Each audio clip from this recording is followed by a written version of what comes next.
Namaskaram, 1000 names and 1000 stories, 456th name, SUVRATAAYA NAMAH. In a certain town, there lived a king. He owned a palace that was located in a forested area. Since the king had not visited that place for many years, the palace had fallen into neglect and ruin. Termite mounds had formed inside the palace, and trees, shrubs, and creepers had begun to grow within the palace. One day, the king happened to go hunting in the forest. While there, he came across the old palace. Curious, he asked his minister, "Whose palace is this?" The minister replied, "Your Majesty, this is your own palace. It has fallen into this condition due to years of neglect."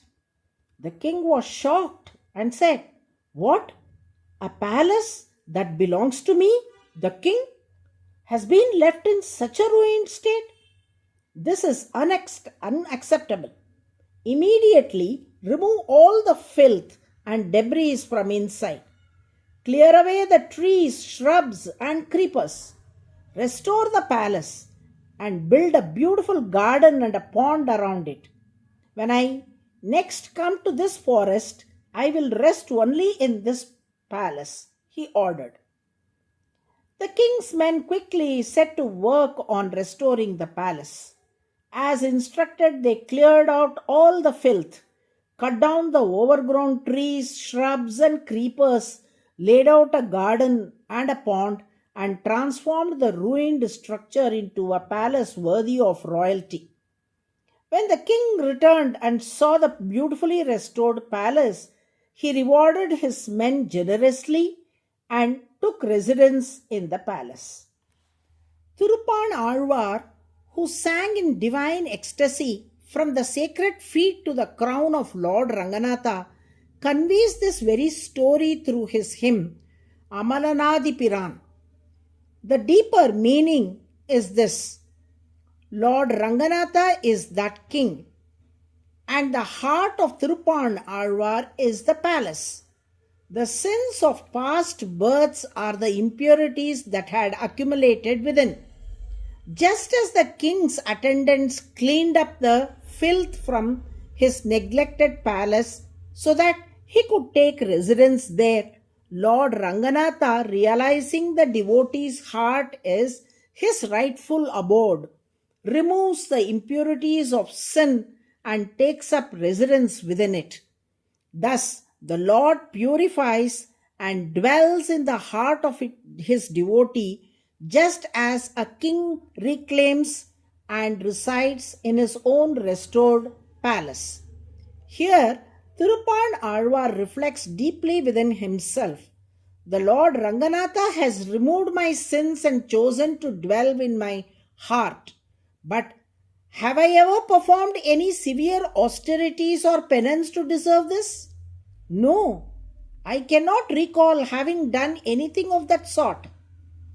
Looking at Alvar, Lord Ranganatha said, "O Panar, why should you perform penance for me?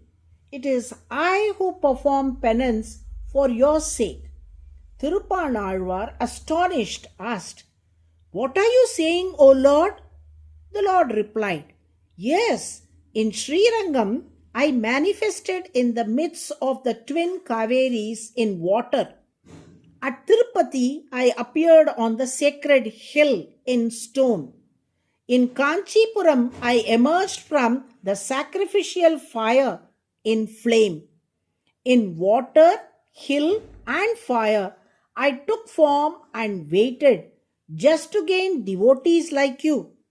That is my penance. Through these tapas, I have attained you, my greatest treasure."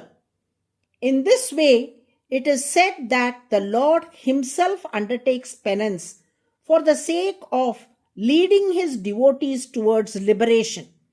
To perform such a great act of penance, Lord Vishnu incarnated as the twin sages, Nara and Narayana. At Badrinath, he appeared as Narayana the Guru and Nara the disciple. Together they engaged in deep penance, chanting the sacred eight-lettered mantra, Ashtakshara mantra, all for the upliftment and salvation of the people of the world.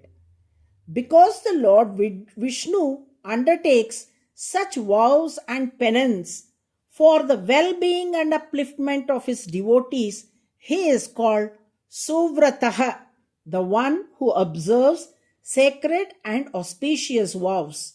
This is the 456th name in the Vishnu Sahasranamam. To those devotees who chant SUVRATAAYA NAMAH every day with devotion, the Lord bestows all forms of auspiciousness and well being. Narayana, Narayana.